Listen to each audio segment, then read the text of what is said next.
Hello, Keith Rucker here at VintageMachinery.org. Guys, got stuff piling up on the bench again, so we're going to do another odds and ends episode for you today. Got some viewer mail, got some new purchases for the shop, some new machines for the shop, all kinds of good stuff we're going to throw in here today. So let's get at it. Before we get into the items, I do want to just take a quick minute here and just give a quick recap on the Good Land Fest, which we actually went to this past weekend out in Temple, Texas, and it was a great event as usual. That's my second one that I've been to. I think this is the second annual. We did the first one last year, and it was a really, really good time. They had a good crowd there. I never did hear the final number of how many people attended, but I'm guessing we had probably close to 1,000 people on the fairgrounds out there at the Texas, it was a tractor, basically, museum, antique machinery museum there in Temple, Texas. People just all over the place. Had a great time, got to meet a lot of you guys, a lot of my viewers, and that is really the reason that I went out there, is I wanted to have that opportunity to sit there and just shake people's hands, talk to them, chat with them for a few minutes. And as it was last year, it seems like all day long, just kind of had a crowd of folks wanting to have a few minutes to chat with me, and I really, really enjoy doing that, being able to put names with faces and be able to meet the people out there, get feedback from you guys, find out what you like, what you don't like, etc. on the channel, so that hopefully we can make it better. So anyway, big thank you to Justin over at Good Land for pulling that off. Also a big thank you for all the many YouTube creators and Instagram guys that all came out to this event. Every year I get to meet other creators, and for me, that's really a plus, because we have some time when there's not a lot of the viewers around where the creators can kind of interact with one another and bounce ideas off of people and just talk about stuff. So I got to meet a lot of the creators out there that I haven't ever met before, so that was always a big plus as well. And it's always great to again, just get a chance to talk to those guys, find out what's going on, how they're doing things, and get ideas from how to make the channel better. So anyway, again, thank you, Justin, for hosting Good Land Fest, pulling all that off. It's a major feat, and I don't envy anybody trying to put together an event like that. It is a lot of work, but it's well worth it. So again, thanks for everybody that came out. And let's get in here and look at some items. So first items here, we got a collection of tools that was sent in by James Hensel, and James had contacted me a while back. He had a bunch of stuff that he was cleaning out and was wanting to know what I was interested in, and the main thing that he had that I was really interested in was this set right here. This is a Beaver die set for doing pipe threads, and I really didn't have any pipe threading tools here in the shop. I don't do a whole lot of pipe threading, and they got a pretty good setup at the museum whenever I do need to do that. But it's nice now I have some tools here in-house where I can do some pipe threading without having to go out and borrow something from the museum. So this basically is a die set here that ratchets on whatever you're working on, and you can swap the different dies out. Goes from 1/8 of an inch up to, I think it was, what's the biggest one here? 3/4. And there was an extra 3/4 and 1/2 inch die. So anyway, nice to have that. He also filled the box up with some other stuff he had. There's some taps here. There's some pipe taps, some regular taps here, a couple of ladles. These will probably will come in handy. And he had this set of dies. This is actually Champion Blower and Forge Company. This was a set of dies that they had. And anyway, we'll throw those over there with the rest of my dies. Who knows when they might get used. So anyway, James, thanks for sending this in. Really happy to have this particular part right here, like I told you in my email, but the rest of the stuff is gravy, and I'm sure that it'll get put to use as well. Thank you, sir. Up next here, got a couple items. These are all from Frank Harwood, who lives down near Gainesville, Florida. And a couple of weeks ago, I was down in Florida. I'd stopped to see my buddy Lance Baltzley, and Frank actually came over and met me there and brought these items to me. So we got a couple of dividers here. This one's Starrett. This one is looks like Union. Nice set of dial or calipers here, or dividers. This is inside calipers. Got a slitting saw for the horizontal mill. I'm sure that'll come in handy. And then this here's a nice Starrett speed indicator. So this is a number 107 Starrett speed indicator. Basically, you can put this up on a shaft that's turning, and what will happen is it will turn. You can see how many revolutions is made on the dial. You time it for a certain period of time, and from that you can calculate the speed in RPMs, revolutions per minute. It also has this little accessory here, which isn't as common. I was looking to see if there was a number. I don't see it. This is a stared item as well, but you can put that on there, and you can put it up against the surface of a wheel that's turning, and there's a way you can calculate feet per minute of the surface speed of a wheel. So both of these accessories, this is an accessory that goes along with this. The speed indicators are not that uncommon, but this little accessory here is a little bit tougher to find. So anyway, nice to have both of those. And Frank, great meeting you. Enjoyed chatting with you down at Lance's, and I hope we can meet up again sometime down the road, and thank you for the items. So next item here comes from Robert Barden out in California. And Robert, I'm really kind of blown away by this one. This is a really, really cool item, in my opinion. Not necessarily something that's used in the shop, although it could be. It's a stool. But what this was this was actually used by the railroad. In fact, you can see the name on here, ATSF Railroad. That's the Atkinson, Topeka, and Santa Fe Railroad.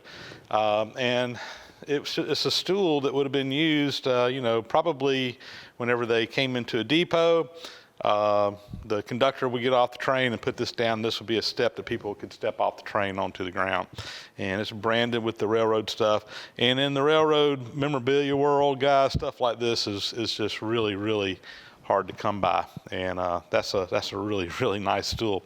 So yeah, it's got a few issues. You see it rocks a little bit, needs to be few little things done to it. What's really kind of cool is on the inside here, it's got this little piece here. He told me this is for putting coal in, and it actually, I guess, made it turn it into kind of like a little heater, I guess. But it's got a little coal grate in there.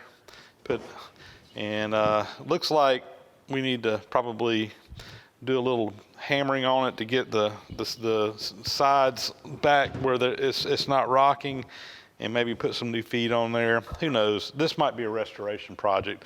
I probably ought to leave it alone. I'm gonna have to think about that, but at the same time, that would look really cool. I think if we were to clean it up and fix it up and give it a nice new paint job and make it look like it was new again. But I will probably just use it as a step stool here in the shop.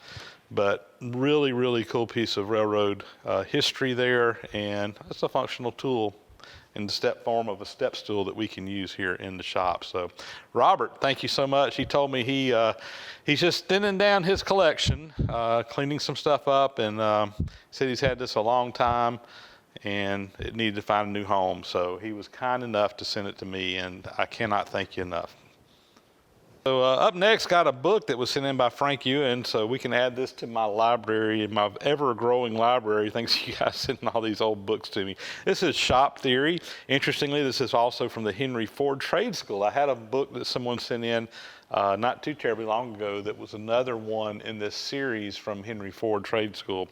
And this one's on shop theory, and guys, it just has everything you need to know about in the shop. So we got formulas and data, all about different tools that are used in the shop, what they are, how they're used, chisels, you name it, soldering, drills, tapers, gearing, all the different machines. There's a shaper, the lathe, horizontal turret lathe, vertical turret lathe, milling machines, you name it. So just really a kind of an introduction to everything in the shop. And anyway, that'll be something I'm really looking forward to getting some time to dig into this and see what all's in there. Looks like some great information. And Frank, thank you again for sending that along. So next I got some items here from Pete Cavcina. Pete sent along some studs, and basically what kind of prompted this was when I was working on the steam stoker engine. I removed a bunch of studs out of the engine and made a comment that I'm gonna have to replace a lot of them.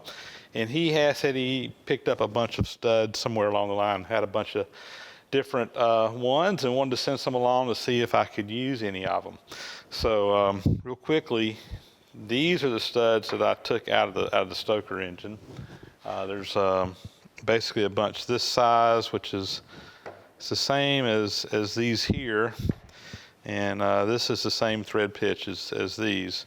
But the links are a little bit different. So I'm going to see if I can actually source some that are just exactly the right size, so I don't have to worry about cutting these or what have you. But if I have trouble finding them, Pete, I sure as heck may be calling you back up and see if you can send some of these along, because I mean, I could use them, but like I said, if I can source some that are just exactly right, that'll save me some time.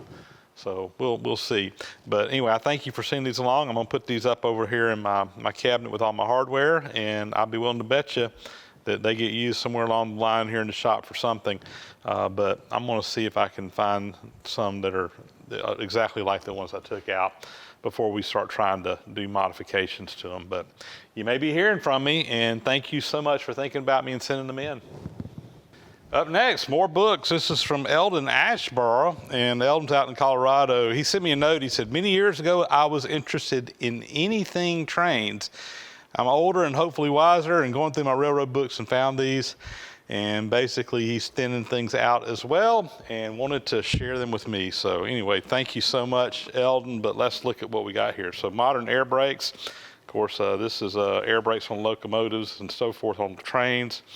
1924, and got all kinds of information in here on air brakes. So that'll be a nice book to have. Let's see, this one here is Locomotive and Boiler Inspector's Handbook. So this will be definitely something that I will be looking into, because we got a lot of that kind of stuff we work with at the museum, and just looking at stuff on our locomotive and how we can maybe do some inspections there to save times. Look at there, that was cool. So there was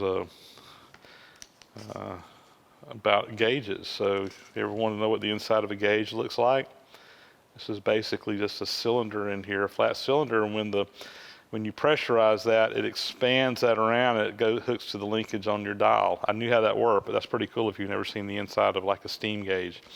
Here's stuff in here on stay bolts. So a stay bolt in a boiler, there's kind of an area in here. This would have water inside the boiler. These are drilled through there so that they're open. The idea here is if you ever get a crack in the stay bolt, the water, you'll get steam seeping out of the ends down here. So they call this the telltale hole. And that would tell if that stay bolt had broken. It was an indicator you could see when the boiler was under pressure. So anyway, lots of cool stuff in here. I saw some stuff on inspecting wheels, which is something we need to do, is look at the flanges on our locomotive. So lots of good stuff in here. Engineer and Fireman's Handbook. So again, another little book on just all about engineering and steam locomotives, everything you need to know. I've got several books kind of along this lines, but always nice to have another reference. And this one here, The Locomotive Up to Date. I'm familiar with this book. This is actually considered one of the standards out there in about locomotives. This one's dated 1927. But it's got, again, everything you need to know about a locomotive is in here. About how everything works, how everything runs. Great reference to look at when you're working on these locomotives and trying to keep them going. So anyway, some great books for the collection on my railroading memorabilia, and they will definitely get used. I use these books all the time. Next item here, this is actually a new purchase for me. I say a new, it's actually a used piece, but this is something I've been looking for a while. So let's open up the box. So what you are looking at is what's called the Fell Precision Level. And this thing is really cool. When I was getting my planer ground in up with Cash Master up in Wisconsin, he broke out one of these one day and set it over there on the machine to see how level the planer top was sitting on top of his grinder. And I had never seen a level like this before that. And when I saw it, I'm like, that is the coolest thing. I really would love to have one. And I've been on the lookout for one ever since. So I'll take it over to the surface plate. I'm going to show this to you because I thought it was really unique and really cool. So here you are looking down on top of this Feld Precision level sitting on my surface plate, and my surface plate is pretty level. As you can see, it's not perfectly level, but it is pretty darn close. And I tell you guys, when you get to the level of accuracy that a level like this can measure, you will pull your hair out trying to get something just perfect, particularly adjusting leveling feet up underneath the bottom, because I mean you just barely move the wrench and it just goes off the scale here. So the cool thing about this level versus a traditional bubble level, you take a traditional bubble level, and I've got a Starrett Master Precision level, measures in the same resolution as this, but it only measures in one direction. So if you want to do both directions, you have to turn the level 90 degrees and level it in this direction, and then level it in this direction, and go back and check this one and fine tune it, etc. The cool thing about this level is it uses more of this bullseye type approach, where you have a bubble in here and it's measuring in all directions at one time. And as you can see, we're probably a little bit off on the corners. It's this side over here. Let's see, if you raise up the bottom, it moves it over here. So basically it's saying that we're a little bit high up on this side of the level. And when I say a little bit high, I'm talking about just a little bit. We'll let that settle back in. Now if you look at all right, we're settled, more or less settled back in here now, but if you look at the lines inside there, each one of those lines, when it's perfectly level in all directions, that bubble will be right inside those 4 lines. But when you cross the lines, each one of the lines represents 0.0005 thousandths of an inch per foot. So a half of a thousandth, or basically 5/10,000ths of an inch per foot. So you're measuring an angle that, man, I'd have to do the math. That comes out to somewhere around 8 to 10 arc seconds as an angle. So we're talking about a tiny. I think it's like 0.003 degrees each one of those lines represents. So this thing is extremely accurate. And as you can see, we're off just a little bit. So if I wanted to sit here and play with it, I could probably hopefully get it right on line, but I'm going to tell you from past experience, this is probably, unless I'm using my plate to calibrate levels with, I'm probably just going to leave it like it is. It's so ticky that even just the temperature change in the room can cause these bubbles to move.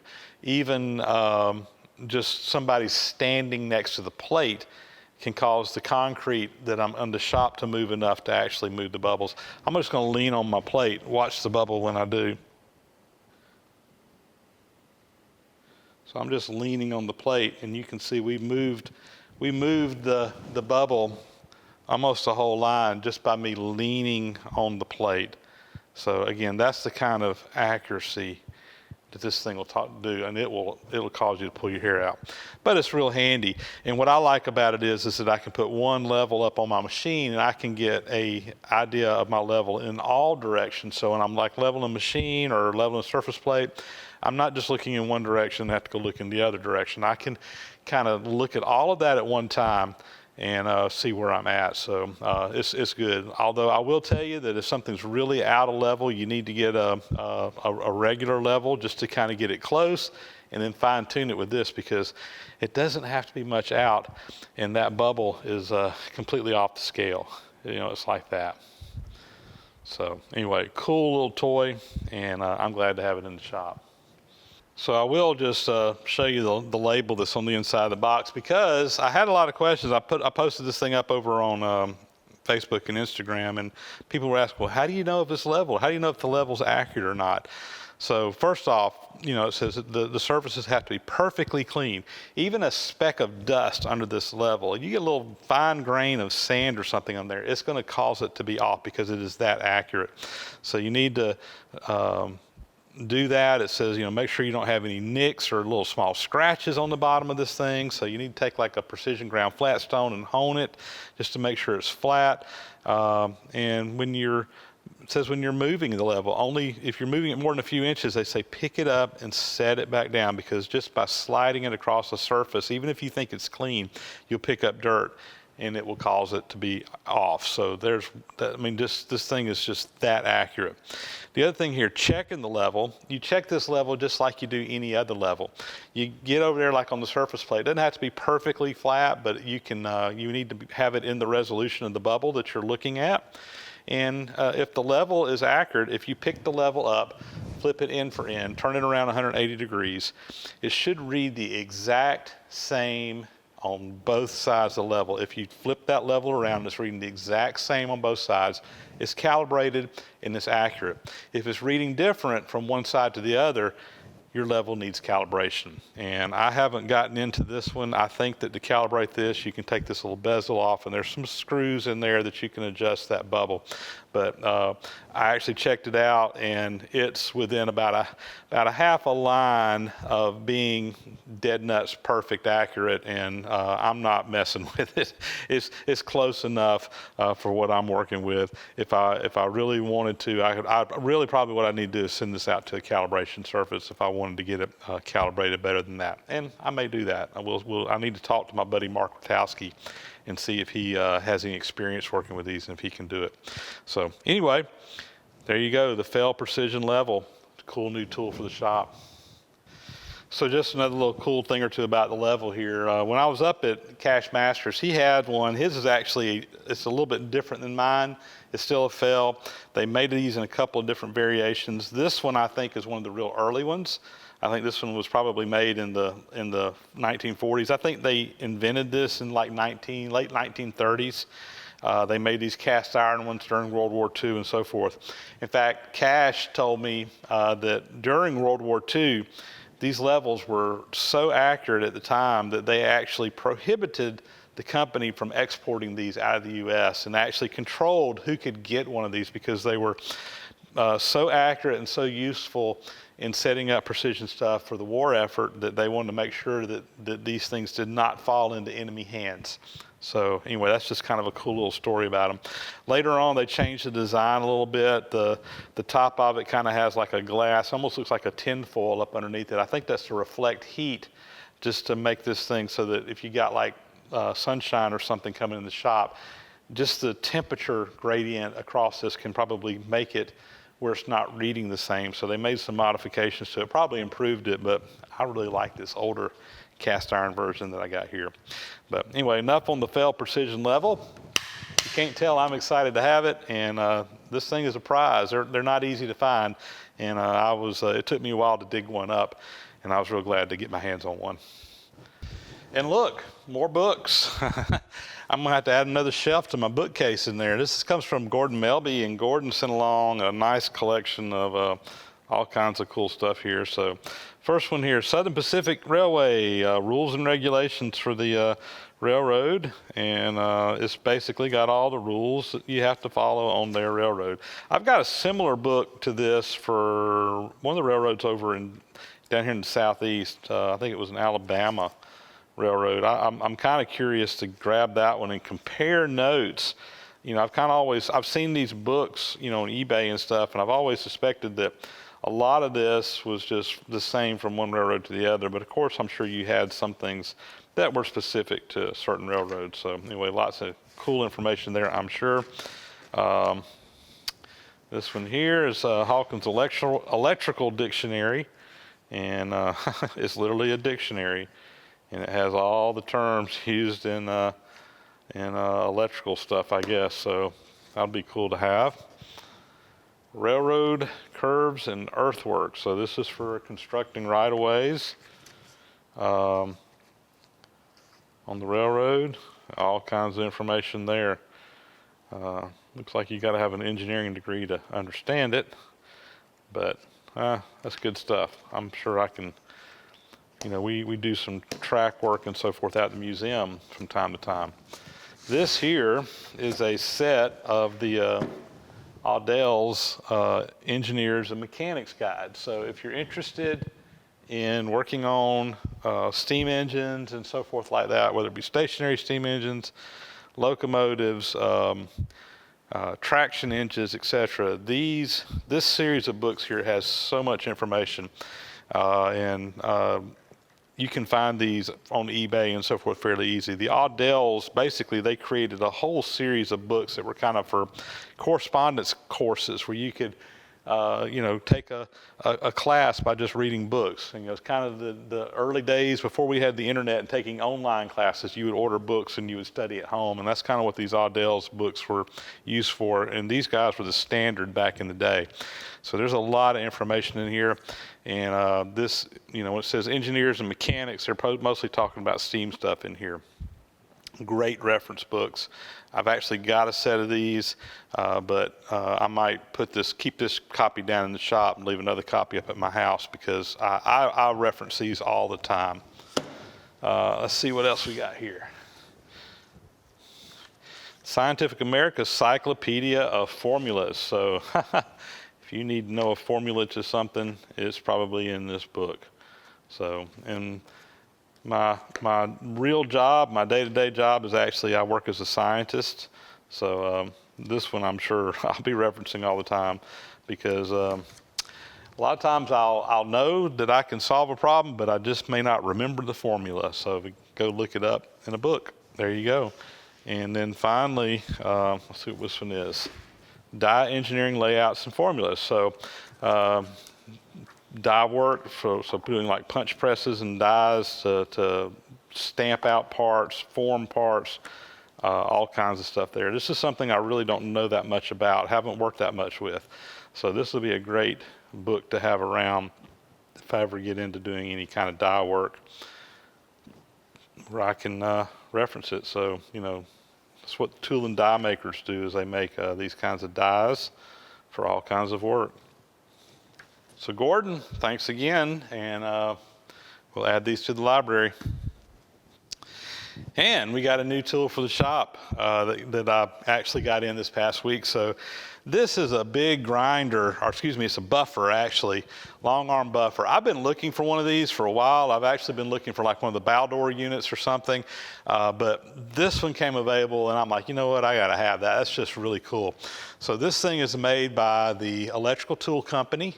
I don't know a date on it. The tags are just a stamped brass tag. There's nothing really fancy about them. But this thing is massive. It's actually only a 5 horsepower motor. I think this thing is pretty old, but only a 5 horse motor inside of there. But I bet you that joker's got some kind of torque in it.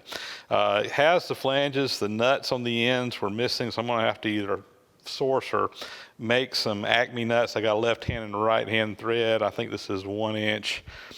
Seems like it was 1 inch, 8 threads. I'll have to double check that. I checked it out not too long ago.